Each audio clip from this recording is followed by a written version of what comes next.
I don't know. This is gonna be a whole ass disaster.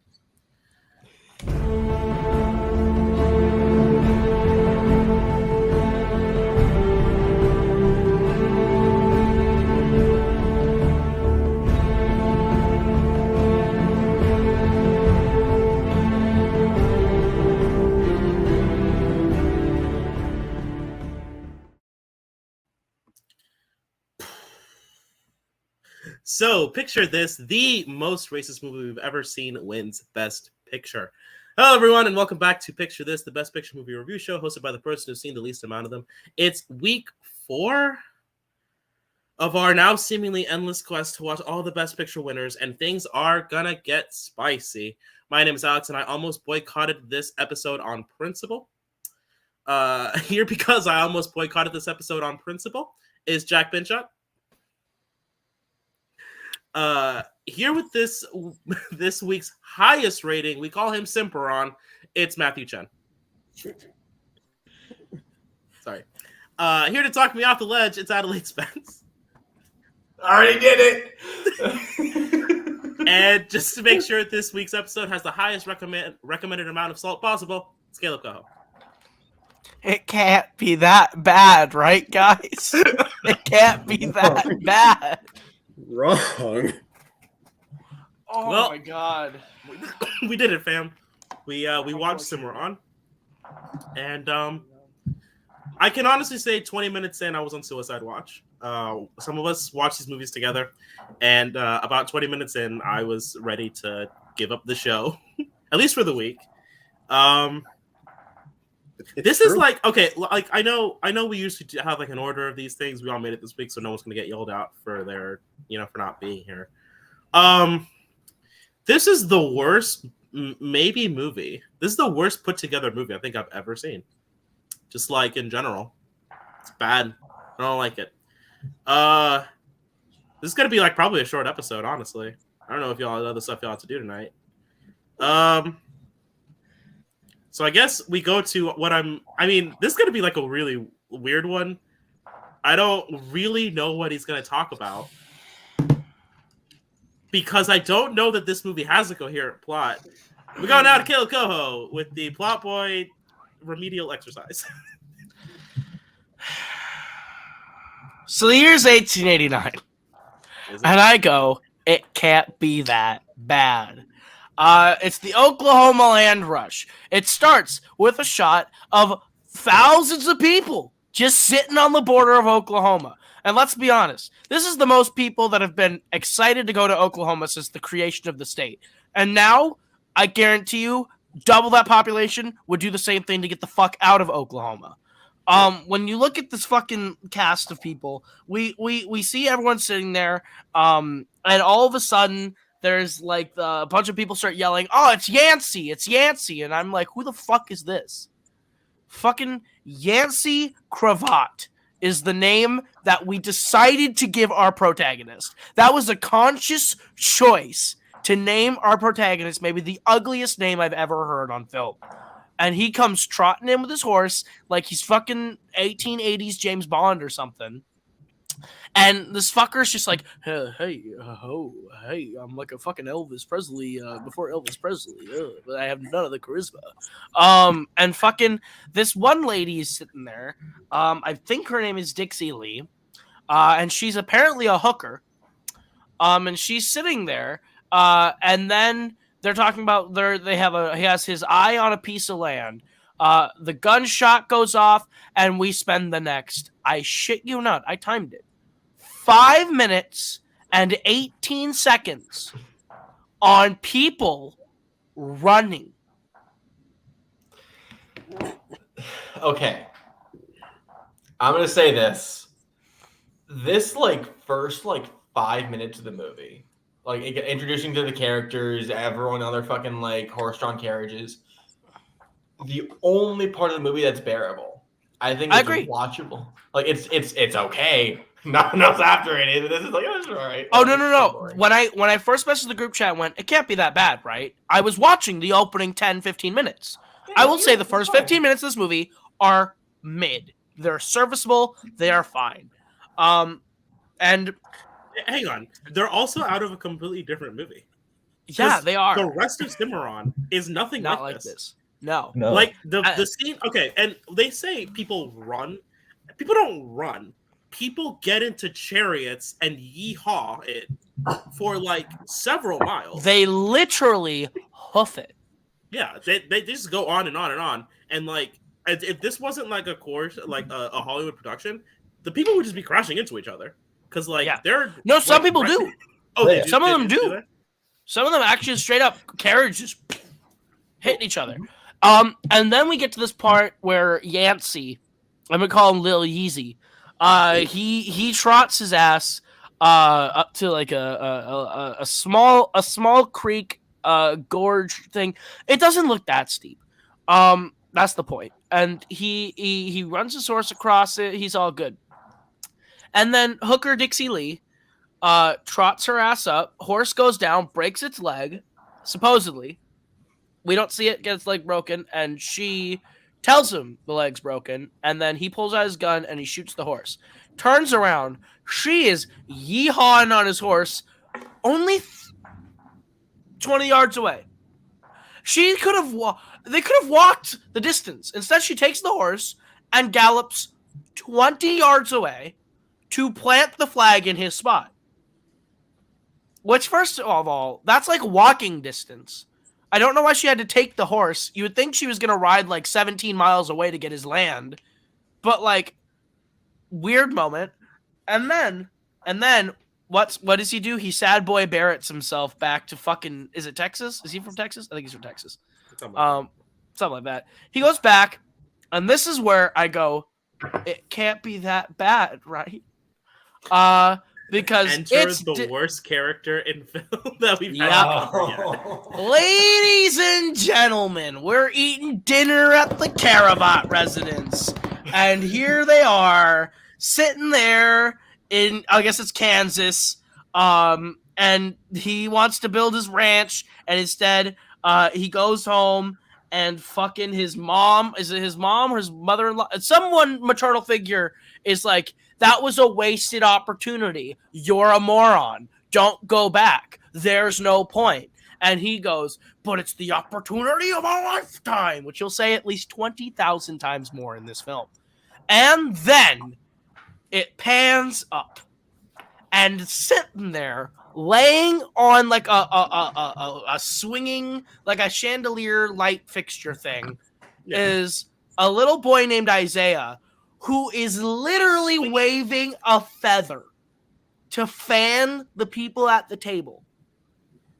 Isaiah is maybe the most dirtily done character in the history of film. Let's talk about it.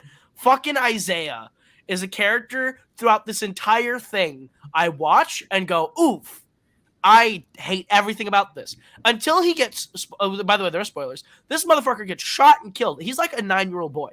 Gets like shot and killed later in this movie. And that's supposed to be like, oh, fuck, Isaiah's dead. I'm so upset. And I'm more like, good for that actor that he gets the fuck out of this movie.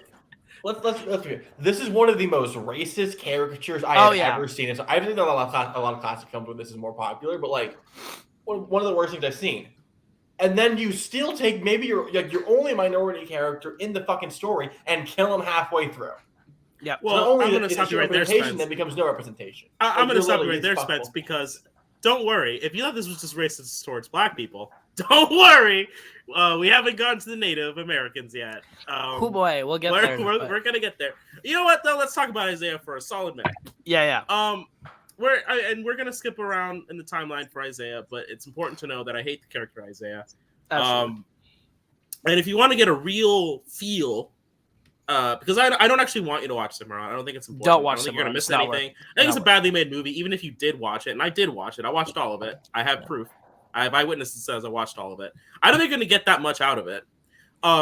Just for legal reasons, just so you get a scope. There's a shot where Isaiah is traveling with his white man.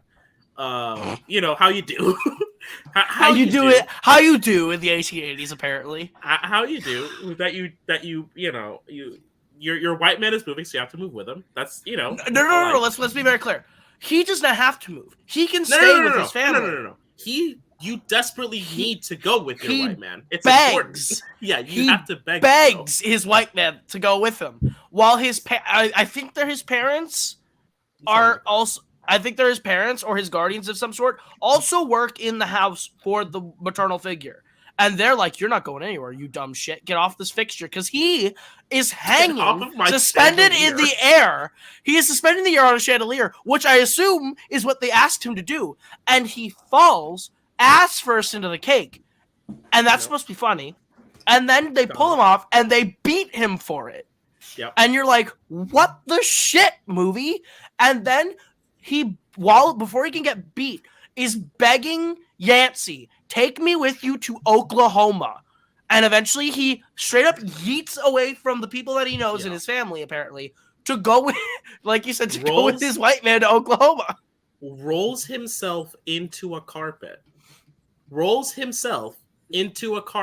Somehow boards their wagon. Gets unrolled, and he's like, please let me go the rest of the way. Please, sir. Please, I'm begging you. Listen, at a certain point in this movie, they're just like driving through this town, and they're like, Isaiah, look over there. As you do. And it cuts from a shot of a black person who is either 9, 13, or 27 years old. I don't actually know how old Isaiah is. It's one of the two. It's one of those three, and you cannot discern it from the movie. With hair that I swear to God, they spiked up here only. Yeah. Which is not how that works. And it cuts from a shot of him to a pile of watermelons.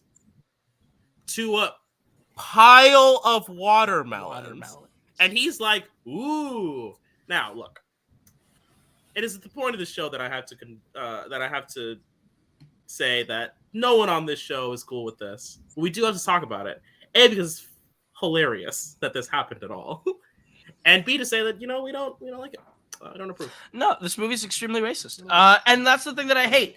Is honestly, that's the thing where I was like, I feel like, and I'm going to say this, and there's going to be some people in the chat that are going to be like, oh my God, can't believe you used the modern person like that because she's not that bad. I feel like, I said it in the chat, I think Adam McKay learned how to make movies from Cimarron. Because the whole point of the movie is this big grandstanding, we support Native Americans thing. But then they cast white people as Native Americans and do really offensive makeup on them. Yep. And call them all sorts of slurs. Not in a like, oh, this is part of the movie. Literally, when they're doing it'd be like if they're talking about in defense of any sort of person. Like it'd be like, okay, I'll say it's the Irish. If to give you a way that I can say like anything and not get in trouble. Like if you go with the Irish here, it's like they're like, we support the fucking the greenies. Like, and just take a full-on slur for those people and are like, yep, we support them, they're good, as if while still tearing them down. They do that with Native Americans throughout this movie, and you're like, oof. Because like I get it. I get the usage of like the not the really, really bad I word, but the other I word. That we used to use all the time. Because at that point that's just kind of how they refer to them. They didn't have Native American term yet. So I'll forgive that one with context a little. But it's still everything else. It's every other word under the sun that they decide to call Native Americans. Specifically the Peter Pan one that they decide to go back to a lot. That I was like, okay. And they do that throughout this whole thing where they're like, we're trying to make a political statement in support. And all the while, only doing harm to both the race they're trying to support and also through Isaiah to black people. Like... So, I want to say some fun trivia about Isaiah. Played by an actor named Eugene Jackson, not the MVP, mind you. We're going to get about that later. This man has a fuck ton of credits in Hollywood. I looked into him as well. I'm going to list a few because I don't know if you guys have seen this. Robin in the Seven Hoods, Shenandoah, Coffee, Escape from Alcatraz, American Gigolo, North by Northwest, The Apartment, All the President's Men, and his final film is he is a musician in 1991's The Addams Family. I'm very confused. Who is he in the apartment? He's not like a big name actor. He's an extra in most of these. But literally on his IMDb, like at least 100 movies. He is a random extra in massive fucking movies everywhere. And he wrote an autobiography about it. And he's not like some random dude. Like he has a history in Hollywood. And I think all of those films, like that fucking list of stuff, is insane. That's actually really insane. From this kid who was fucking butchered in Cimarron. Absolutely. It's like, yeah, but no, like, honest to God, that's my biggest issue with this movie is the way that it tries to talk about race and be like, oh, we said in the 1880s, so like we're like making a big statement that applies to today, and it's like we took their land, and it's like, it's the thing where I look at Spencer and I were talking about earlier. You're saying the right sentiment in the worst possible way. It's like you got 4 by saying 1 divided by 0.8 times the hypotenuse of pi equals purple divided by 18, and somehow still got 4. It's really weird. It's like if Leah and Michelle were a social cause. Exactly, it is. That's actually a really apt description. If Leah Michelle were a social cause, is absolutely a fact. But yeah, no, this movie fucking sucks, and we're gonna continue with the plot. So they go back to Oklahoma because he's like, it's an opportunity of a lifetime. I want to be part of this booming town and whatever. And so he goes and he kills an outlaw who killed the previous newspaper publisher in a church. And that's the whole. I jumped over 20 minutes, but that's because nothing happens in the 20 minutes to lead up to this scene. I'm hitting the highlight. Yeah, right. he's made like sheriff or whatever. He's made the lawman in town, and then he's like, well, if I'm going to be lawman, we're going to have meetings. We got to go to the church. Bro, we don't have a church. We're going to go to the gambling hall because that's the only place that supports all of it. Right. We're gonna call it and church. He goes to the gambling hall, and then he holds service. He goes, I haven't preached. And he's like, I haven't preached in church in forever, so I'm going to preach a sermon. Is preaching a sermon that is a very thinly veiled shot at the guy who killed the last newspaper guy or whatever, and was like, and he goes, and in my newspaper tomorrow I was going to publish the story, but because I am a moral high ground superior man, I'm going to say it now. Gets shot at, and then puts 3 in the outlaw across the room in what is supposed to be a Sunday church service, which is bizarre. This is just an absolutely bizarre scene.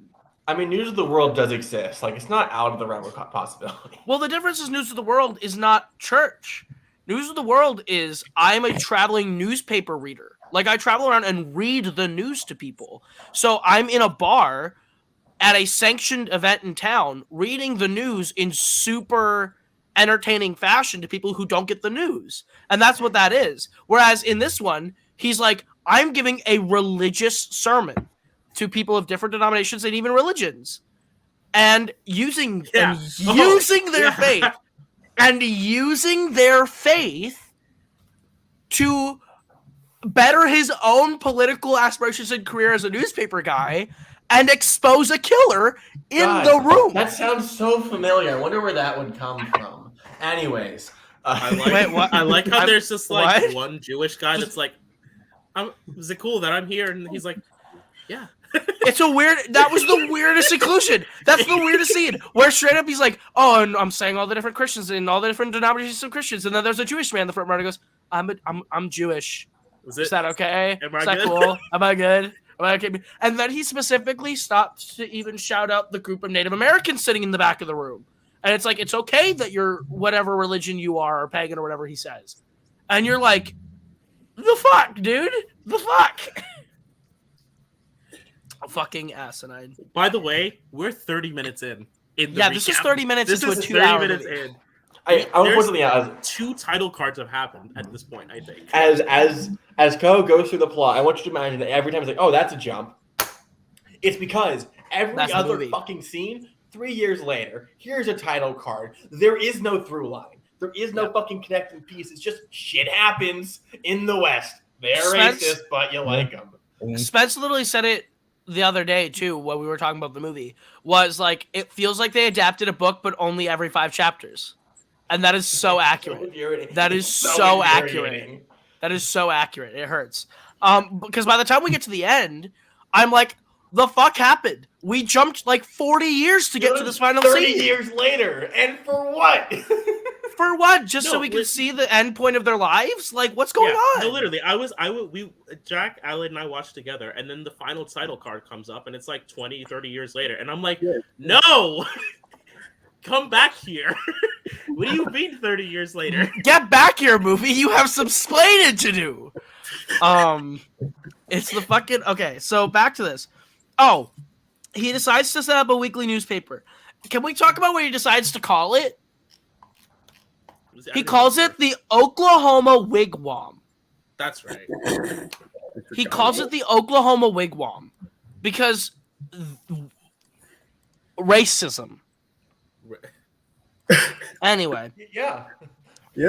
They give birth to their daughter Donna, and then there's the outlaw. We meet the kid who's William Collier Jr., and he's a friend of Yancey's, and then he's there to like rip up the town. So Yancey kills him, and that's when Isaiah gets killed, right? That's the Isaiah death part. When Isaiah gets killed.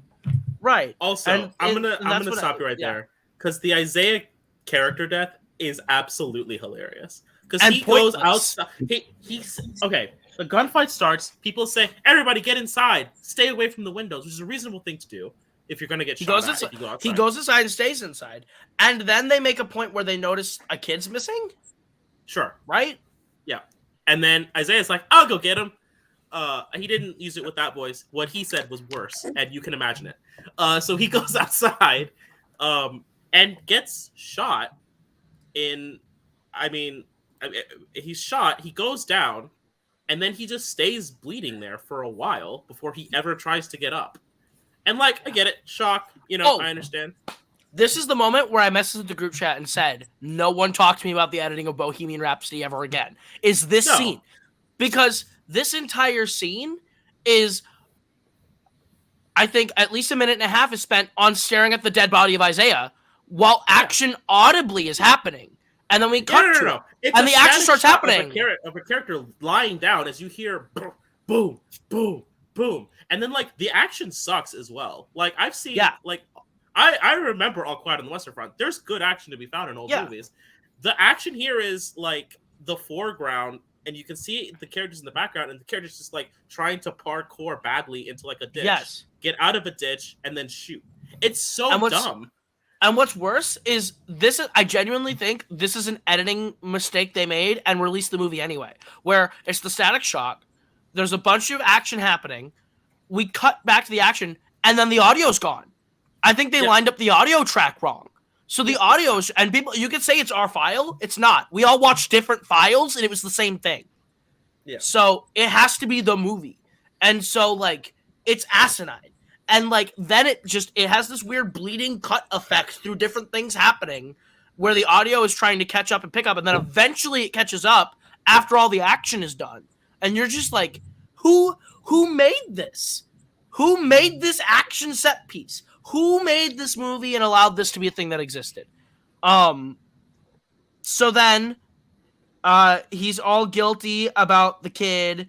Another land rush happens, and he leaves his family to go be part of the new land rush. Very important. Not the first family he left behind to go be a part of the first land rush. This is his like married family and kids that he's leaving to go be a part of the second land rush. Because it's very important. The West must be won. Right. It's a weird thing where he's like, it's a big opportunity. I need to be a part of this and help build new towns and colonies and become super rich or something. It's like he can't help himself. It's really weird. But they don't justify it in any way. So he leaves. His wife takes over the paper and raises the kids. And then 5 years later, he comes back. And the first thing he does is defend Dixie Lee, the prostitute we met in the opening scene and have not seen since. Yeah. She now lives here, and they arrested her with being a public nuisance. And Yancey, who we have never seen established as a lawyer in any way, is now a lawyer and defends her and wins her acquittal. And rightfully so. His wife is like, motherfucker, you just got back. I just met you. And the first thing you are doing is you're going to go defend a hooker that you knew like 12 years ago who took the land you wanted. What the fuck? And it's like, yeah, no, she's absolutely justified in being pissed off right now. Yeah. And it's nuts. So then after that, we have a title card that says President Theodore Roosevelt signs the territory of Oklahoma into a state. And then it's an oil boom, and then the Native American tribes that Yancey is supporting through editorials in the newspaper. And then he disappears from Osage several years later to go fight in the Spanish-American War. Which, like, what the fuck? How long is this movie? This movie's 2 hours, right? This movie's 2 hours, 3 minutes long. 3 minutes. This is when it should have ended. Yes. Should have ended here, which would have cut 45 minutes off the movie. It would have been 1 hour. It would have been 1 hour and 15 minutes long. We did it. We won the West twice. It was dope. You were there. And then and then it ends. It would have been really great. Twice. It was dope. You were there. You should. Holy God. No, there's God. another title card, and now we're fighting the Spanish American. And then he leaves, and the movie becomes about the wife, who is a raging racist against Native Americans, and her son marries a Native American woman, and then it turns into Green Book for like 30 minutes. Yep, it's like Green Book for Native Americans for like 30 minutes, and then it ends with the new daughter-in-law being like, I love you all, whatever, and here's a quote from my people, and you're like, what the fuck are you doing? You're writing this so weird, and I hate everything about this. And years later, his wife, which this is the 30-year time jump, by the way. This is when the 30-year card comes up, is right after that scene. 30-year time jump. 30 years later, she becomes the first female member of Congress for the state of Oklahoma, and now is a supporter of Native Americans. So I want it clear. A scene just happened where she's like, fuck you, I hate you, I hate that you're my daughter-in-law, and I resent my son for marrying you. 30-year time jump, I would die for my daughter-in-law. There's a movie worth of stuff in there that we just completely time jump because we don't have time to talk about movie. And then she gives some big state dinner speech, just like exposition dump of I'm the first congresswoman, blah, blah, blah. And then there's like a thing that happens outside where they're like, this guy, he saved someone's life and he got hit and he's dying and whatever. And they're like, oh man, they're like, do you know his name? And they're like, oh yeah, no, he was just some old like drifter. We called him Old Yan. And she puts 2 and 2 together from the name Old Yan. And it's like, that's gotta be Yancey. Runs out there, and Old Man Yancey is like laying there after saving a bunch of oil drillers from an explosion, dying. And they say some like inaudible dialogue. And then he dies in her arms. The end of Cavalcade. Or Cimarron.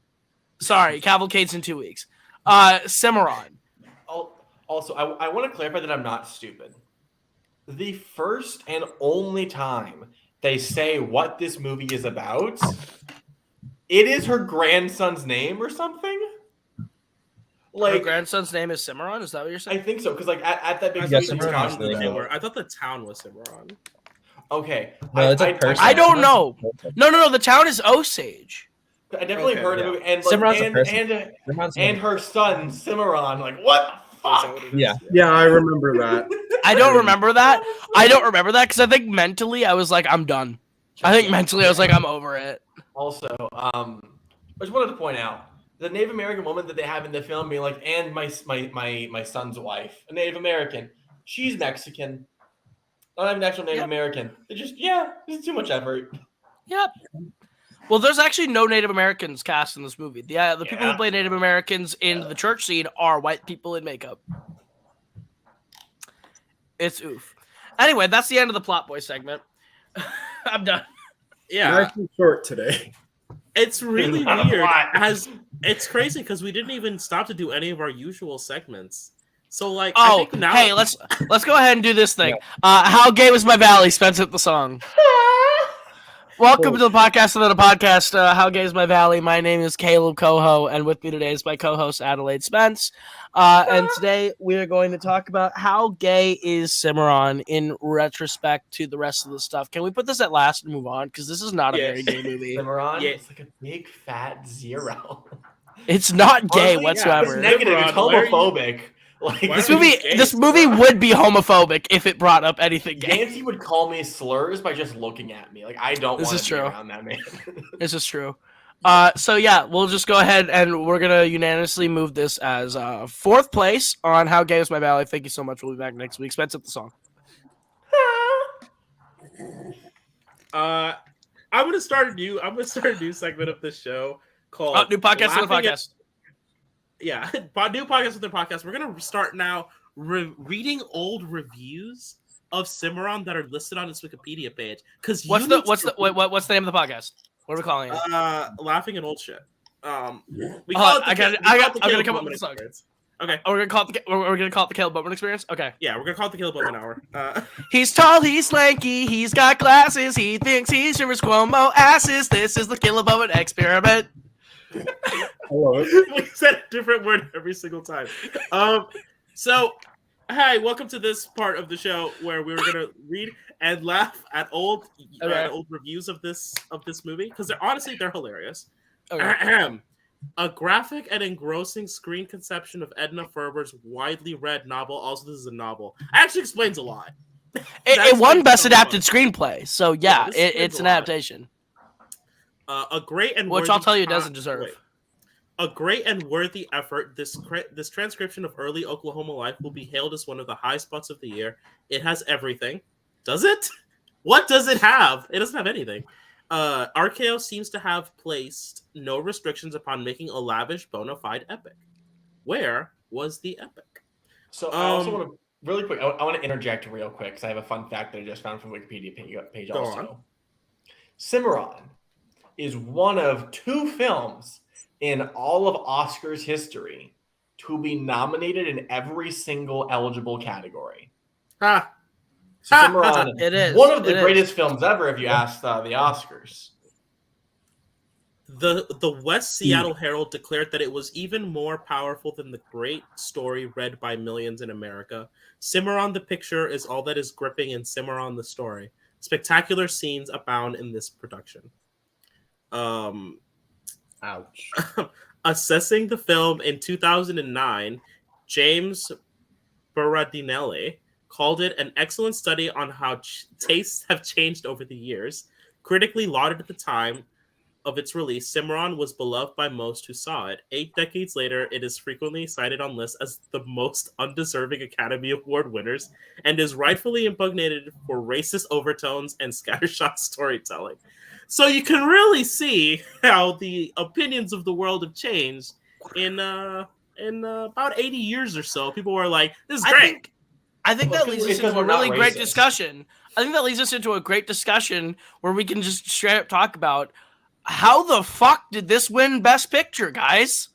Let's talk about the 1931 Academy Awards and what was nominated against. We want to transition into Wait, I need to know if Bar has seen this movie. Bar, Yeah, Bar, Bar, have you seen if can Cimarron, Have Bar? you seen Cimarron? It's important.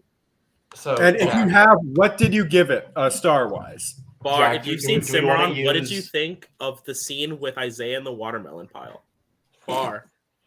Jack, do we want to use Oscars to transition into that special the special segment that you have the clip for? I don't think we have the pile. We don't have the clip for Wait, this. what special news segment that I have? Not new. I said new. I don't mean it. The one with the clip. No. I Come don't on. know that we're ready for that. All right, clip. Jack, play the clip. Play the clip. Oh, okay. That's okay, Bar. You're not missing much, and honestly, we do want you on the show eventually. This isn't it. Jack, play the clip. I don't know That's what not you're talking about. Play the clip. It's time for The it's time for the extra credit segment of the show. Oh shit. Play the Okay. clip. Extra credit. Because at the 1931 Academy Awards, it was nominated against East Lynne, Trader Horn, a movie I think was watched by this podcast, Skippy, and a movie I know that was watched by this podcast, The Front Page. Okay, Someone definitely so who watched the front page? Because I watched Skippy. I watched the front page. Okay. Matthew What Chen. did you guys? Did anyone else do extra credit? I did not get to watch any of the extra credit movies. Okay, so Matthew and I are going to front this segment. Matthew, you can start with the front page because I didn't get to see this one. I didn't watch the front page. All right.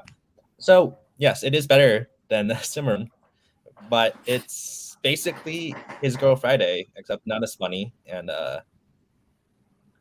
so yeah, I didn't like the front page, but it's better than Cimarron at least.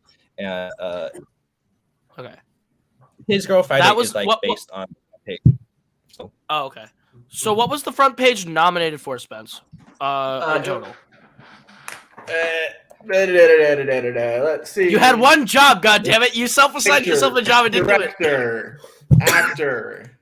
Yeah. That's it? Picture, director, actor? Yeah. Okay. Yeah. So I watched Skippy. And Skippy is the best movie I've watched for the podcast so far. Skippy is super sweet, super endearing. Honestly, a really fun movie that ends up being about classism in the 1930s. And I was not expecting that twist at all. It's about this kid who is born into wealth, Skippy, and he constantly hangs out in what is called Shantytown, is a part of town where a lot of the more poor people live. And he befriends this new kid. I forgot his name, but they hang out. Suki, that's right. He and Suki are hanging out. Suki has a dog. They accidentally break the windshield of this guy. Like, there's a bunch of it's a bunch of fun child slapstick adventures for about the first 30 to 45 minutes of this movie. It's just kind of me. I won't call it meandering because it's important, but it's all build up of just fun kids being kid stuff. And then about halfway through this movie, Suki's dog goes missing, and not missing. It's taken by the dog keeper. And so they need $3 to get the dog back and get a license for it. But no one has $3 because you have to remember $3 in the Great Depression is like having $300 offhand. And so it becomes a partially slapsticky bit where Jackie Cooper is just trying to raise $3 to help him get the dog back. Trying to get it from his dad, but he doesn't want to talk to his dad about it because he finds out that his dad is trying to tear down Shantytown, or at least is part of the people that's trying to relocate the poor people out of this really low income housing because he thinks the area is ugly. At least that's what he's hearing from other people. His dad won't tell him that because he tells he's a kid. He doesn't need to know that. And so then, what happens is essentially he takes from his own bicycle fund and all sorts of stuff. Not really. He's going to, and then he doesn't want to. And what ends up happening is he can't get they raise $2.75 over the course of a week. And they go to the dog pound guy and they go, oh, no. What happens first is they raise $3 because the dad gives him $3. He goes and they go to the dog keeper. The dog keeper takes the $3 and he doesn't give him the dog because it's the guy that they broke the windshield of. And he goes, this fixes my windshield, so thank you. Now you owe me $3 for the dog. Come back when you have the $3 for the dog. So then it becomes the slapsticky, we got to get the money for the dog. They raise $2.75, they go back, and they're like, we're good for the last quarter. Can you just help us? You know who my dad is. You can get the last quarter from us later.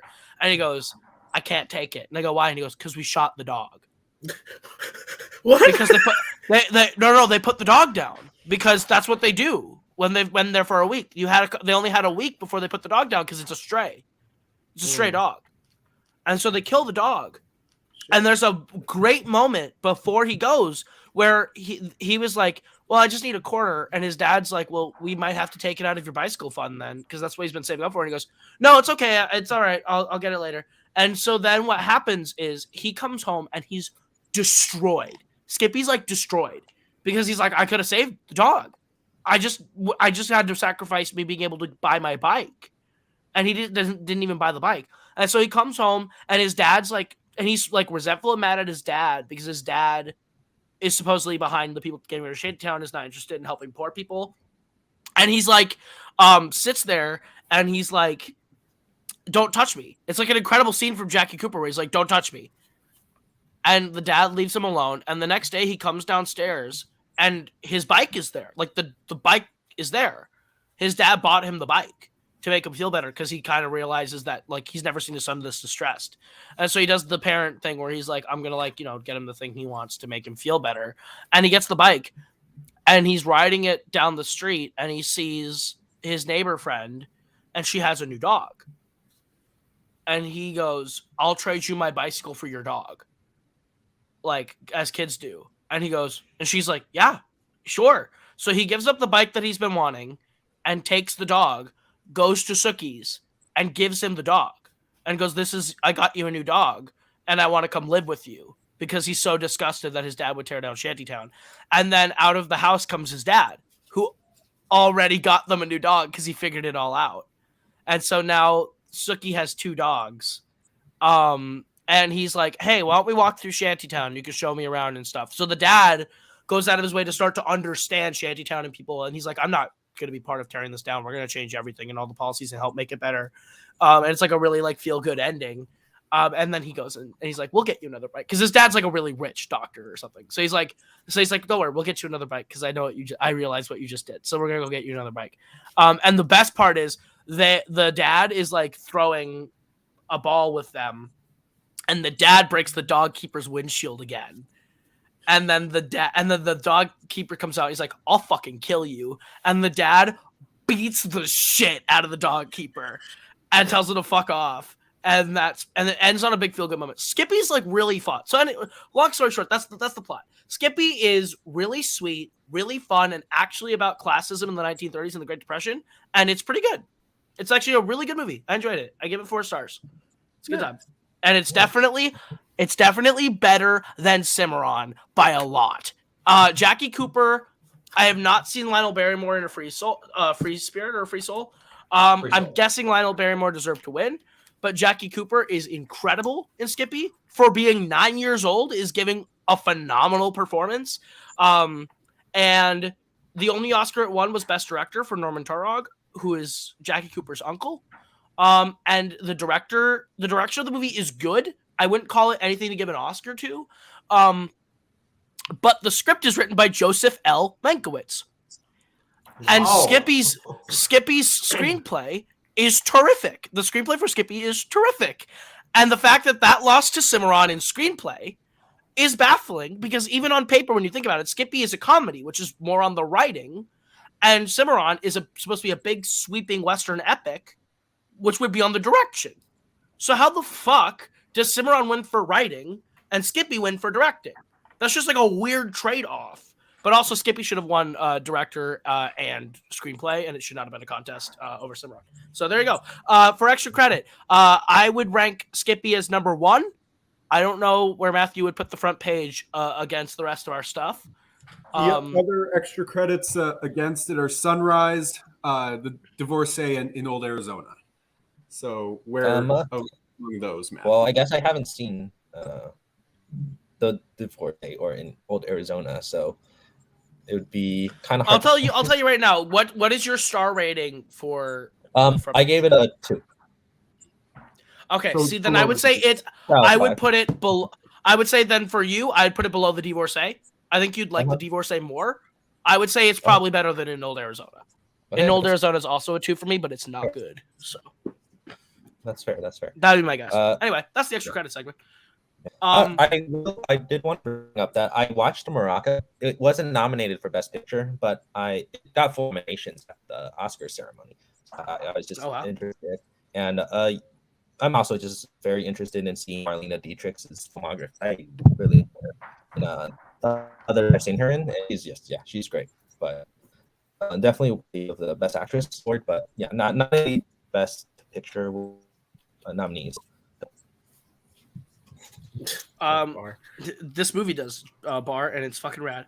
But yeah, so that's Skippy and that's front page. Yeah, do we want to rank some more? This is also the first win for RKO Radio Pictures in Best Picture. I know you had like a whole thing for this. You had a whole thing for RKO. Yeah, do you want me to bring up the story of RKO? Yeah, please. Okay. Barely lethal, baby. You guys stall because I have to bring this up. While we wait for Coho to bring up his RKO story, let's talk about the standout performance in this film. Yeah, good call. No one. Yeah. They don't exist. They're not. They're not real. You can't convince me that there are performances in this movie. You could have just grabbed a bunch of people off the street and said, "Here, say these lines into a camera." Everyone in this movie is pretty bad. Dix is fine. Like, he's not terrible. Nope, pretty bad. Like, he should say. Pretty bad. I think. Just no. But yeah, I'd agree with this movie. Can we please agree that this movie, for the standout performances, it goes on the bottom of our? There's nothing. Yeah. Oh yeah, no. I would say Dix is the standout because even though his character is an unlikable shitbag, he's playing that part well, I guess. Mm-hmm. I would say he is my standout performance just because he's the only thing of that. Like, he's the only performance of note that I can remember anything about. But I definitely think this is the worst standout performer of all of our ones. Like I said, Coho. Yeah. I said. Well, like, it was the week that you didn't even ask. Every week. To be clear, Jack goes around and he's like, "All right, what are your star ratings? Who's your standout performer?" He didn't even ask this week because he was like, "Who could possibly care about this?" Yeah, like he just made that probably right now. But yeah, we never once talked about it. Like, you know. But yeah, I would say it's probably Dix, but like even then, it's like whatever. So RKO Radio Pictures. If you're curious, I wrote an essay about this studio about 5 years ago for my blog because I did research on it because I've always wondered what the fuck is RKO Radio Pictures and why is it in front of my Disney films. So I went and looked. When it comes to the big 6 movie studios that were the originals, RKO was one of them alongside Paramount, MGM, 20th Century Fox, Columbia, which is now owned by Sony, Warner Brothers, and Universal. The other 2 being United Artists and RKO. United Artists was eventually merged into MGM, and RKO went defunct in the late 50s, leading into the 60s before going away entirely as a movie studio in a sense in the 1990s. Which led me to wonder, who the fuck is RKO? So they were founded in 1930. And the biggest thing of note for them was that in 1935, they struck a distribution deal with a new young animator named Walt Disney. And Walt Disney Pictures was just a production company at the time. They did not have the legs to stand on their own, make their own movies, whatever. So RKO would distribute and put their names on all of Disney products and ship them off and make money. And so they were making the movies that we're going to see win Oscars and nominate for Oscars, like Cimarron. But their biggest box office draw was Disney. Disney became the thing that would start making the money because families would pay to go see Disney. So when you go through their movies, RKO also distributed Samuel Goodwin Productions, just like that. They would release about 30 movies a year. About 15 of them they themselves would make in-house. I know, that's nuts when you think about that. They would do 30 movies sounds like a lot. I'm the only one that had a visceral reaction. 30 movies a year in-house is a lot. No. 30 movies that they would distribute. 15 they would produce in-house, which is still a lot. Still a lot. Still a lot. But I think if you look at it today, like literally we can go look. I think Warner Brothers is putting out 30 a year in-house right now. Maybe. You can fact check me. I know Warner Brothers puts out anywhere between 30 to 50 movies a year. So 15 seems like a lot, but like I think it's only a lot for like the 1930s for in-house. I think so. Stuff. They did not succeed against MGM and Paramount most. Usually the most successful film they produced in-house was a little movie called Citizen Kane.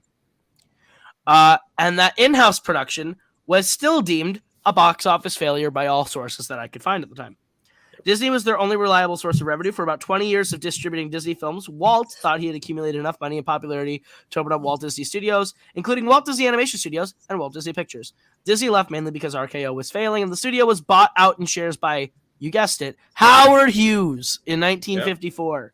After a plethora of lawsuits ruined the company in 1953, the company suffered its biggest blow when Disney bought themselves and left in 1953. RKO actually took legal action to keep them within the company, and they lost. So they went even further bankrupt, trying to sue Disney to stay. In 1957, they distributed a musical called Oklahoma, which kept them afloat for the next 10 years. They released the remainder of their films between 1958 and 1960 before going defunct and selling all their films distribution-wise to Universal International. In 1959, it was a dissolved company and then reconstituted in 1978 as RKO General by its parent company. In the 1980s, they were rebranded RKO Pictures and dealt mainly in remakes of their classic films. So they would take movies they already had made and give them to filmmakers and say, remake this. All of them were box office failures. After 1991, it took them 5 years to get distribution aid for their next 3 films: a documentary, a co-produced film, and a TV movie.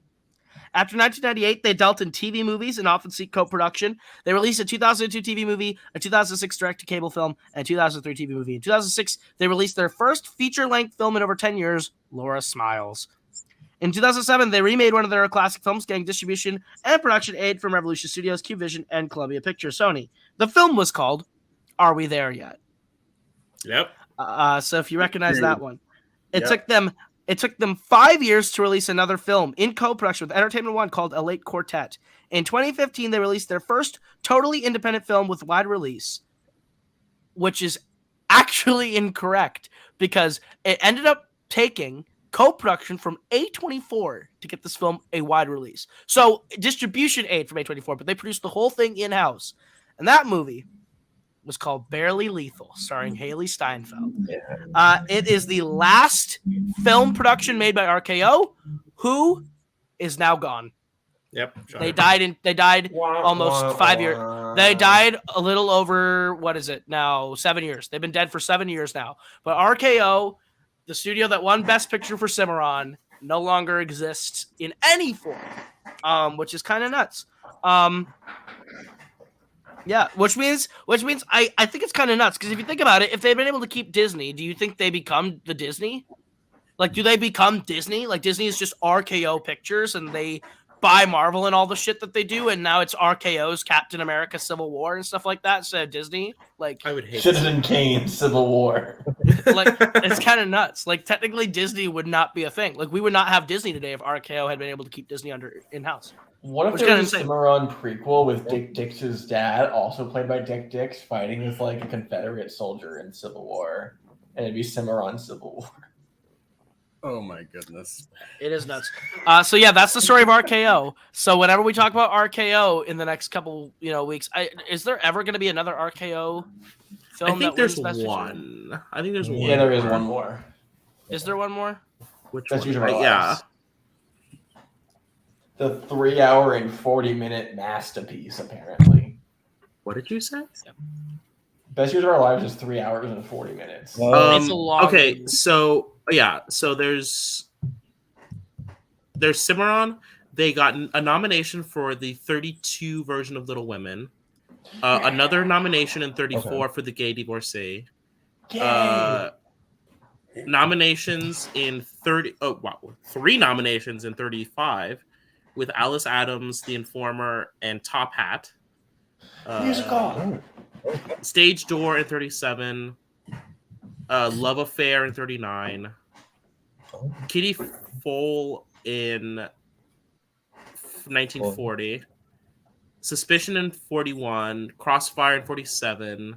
And then so technically RKO won for Best Years of Our Lives, but that's from Samuel Goldwyn, not RKO. Yeah. In-house. Oh, okay. So Wikipedia said that they produced 2, and that was the other one.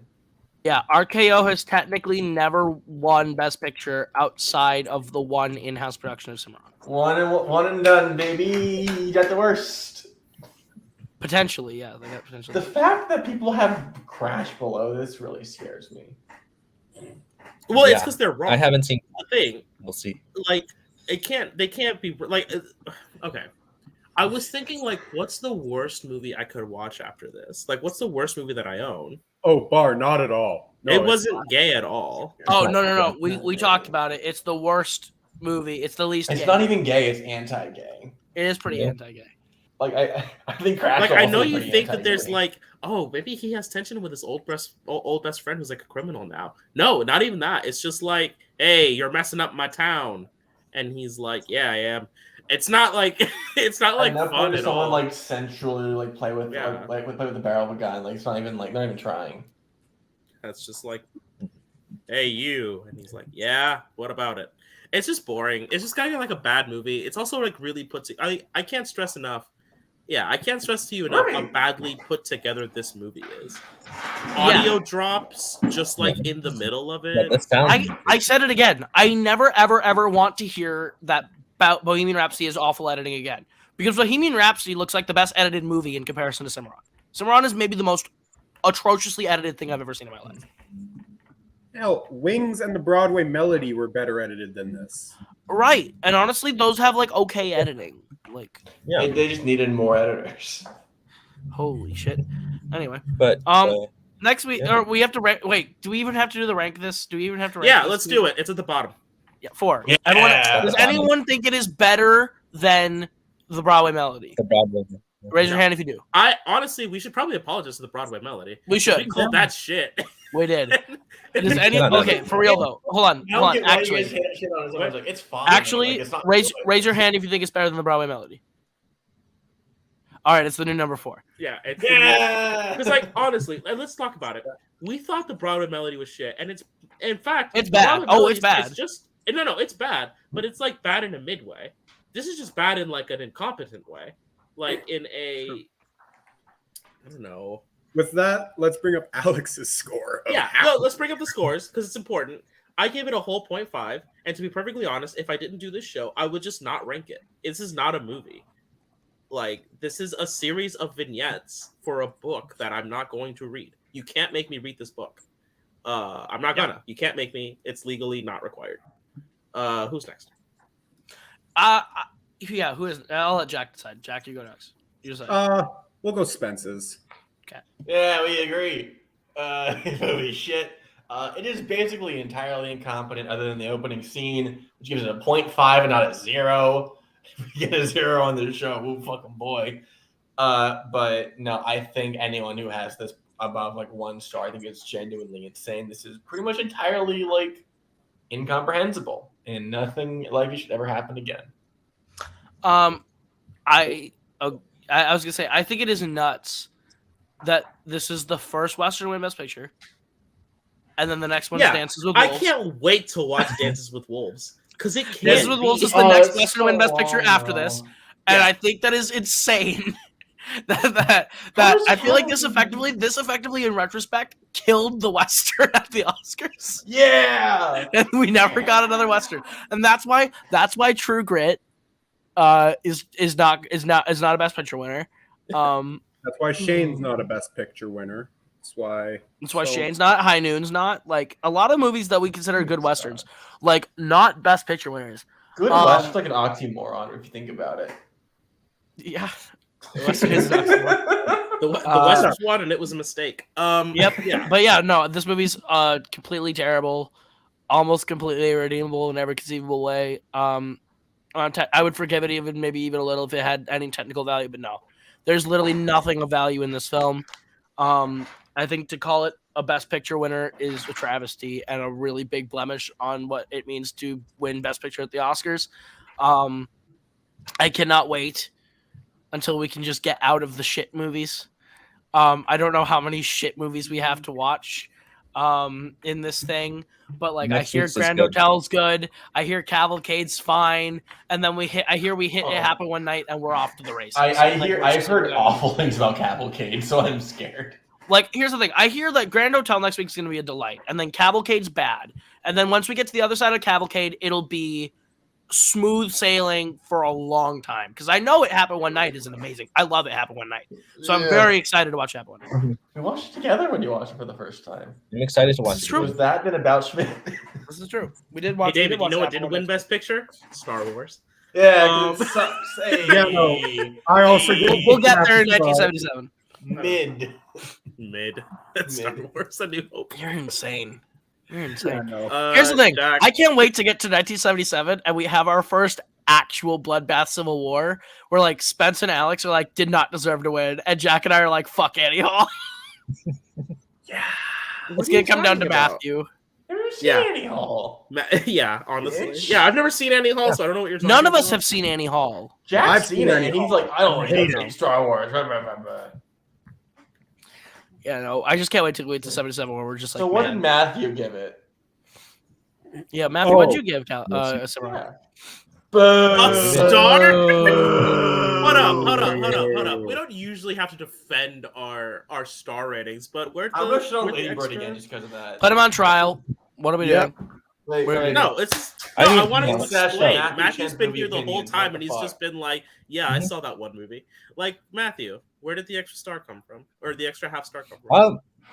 Well, besides the fact that like my half star ratings are just like in comparison, I feel like I don't know. I feel like the movies that I've seen that are worse than this just basically bumped it up. And also like the land rush sequence, which fun fact is like it took a week to film that sequence, and they used 5,000 extras and like 28 cameramen. It is insane, like the amount of production that they used for that scene alone. So So one sequence you thought, oh, that was neat. Okay, I get it. That's fine. We'll probably give things later on here. Where some of you are gonna have Star Wars is better than Annie Hall. I don't know that it is or it isn't, but like Star Wars is mid. So like let's wrap the show up because I don't really. I mean, our average rating is what 0.6. Yeah, it's 0. So I think unanimously, this is going to be the worst movie that we've talked about for. Only way it can be worse is if we give it 0 stars or Matthew actually fucking agrees. I almost did give it 0 stars. I like literally can't almost wait. did. I can't wait till we get to like around way down the line, like the 70s, where like a lot of us are going to be having a treat, and we're going to get to like the Godfather and the Godfather Part 2. And Spencer's going to be sitting here going mid 3 stars, and we're going to be like, we're going to kill them. And it becomes all of us just Tank the ratings. Spence just thinking the Godfather is bad. And like I cannot. I've said this for weeks, but this is one of those weeks where I'm like, I cannot wait till we get to the 70s. What sucks is we won't be in the 70s until like until January or February. But like the 70s is like a run of movies where it's like, even if it's a movie that I don't even know if I agree wins Best Picture, I will enjoy watching the film that won Best Picture. Just because like the 70s are just such a run where you look at it and you're just like, oh my Lord. Patton, French Connection, Godfather, Sting, Godfather Part 2, One Flew Over the Cuckoo's Nest, Rocky, Annie Hall, Deer Hunter, Kramer vs. Kramer. Those are the 10 movies we're watching in the 70s, and there's not a bad one there. A bunch of those are like really overrated. Don't ruin this for us. Yes, the Annie Hall might be bad. We'll see. There's one. Okay. Godfather, So Godfather, we've got a lot of work to do for this show, and What's some of it next is week, exciting. Alex? Oh, I'm glad you asked. Next week, we already talked about it. It's Grand Hotel starring Greta Garbo, so I'll get to wear my Greta Garbo shirt. Yeah, we're going to Budapest. After that is Cavalcade, which then we'll get into the Capra of it all. I think we're going to It Happened One Night. Yeah. And then we're going to Mutiny on the Bounty after that, which should be cool. Also, Jack doesn't have a graphic for it. What is everyone's extra credit next week? Because I will be watching The Champ. We'll see what you won. I'll likely watch The Champ as well. Next week is finals week, so we'll see.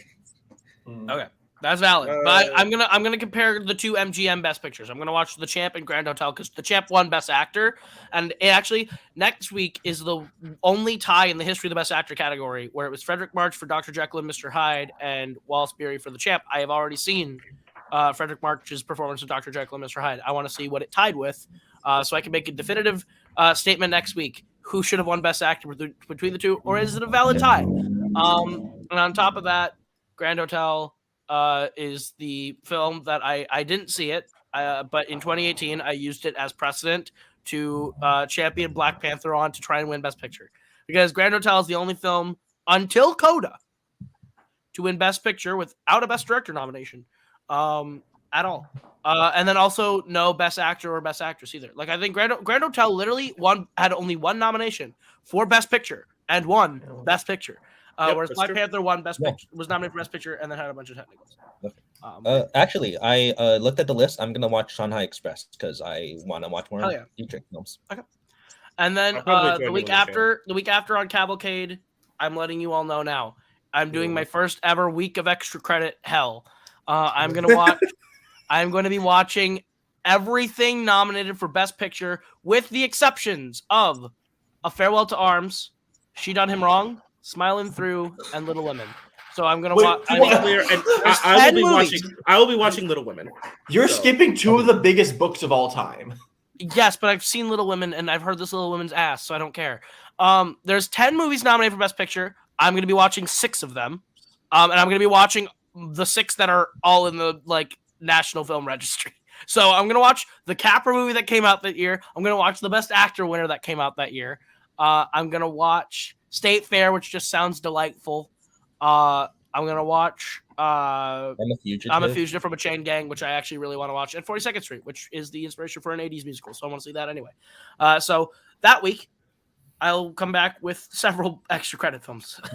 Yeah, I probably will too. And I'll be doing that. So yeah, look forward to 3 when I'm done with finals, so I might have time for it. Okay. And then 1939 is the next year where I'm going to be doing the same thing, where I'm going to do the week of extra credit watches. So it'll be fun. Cool.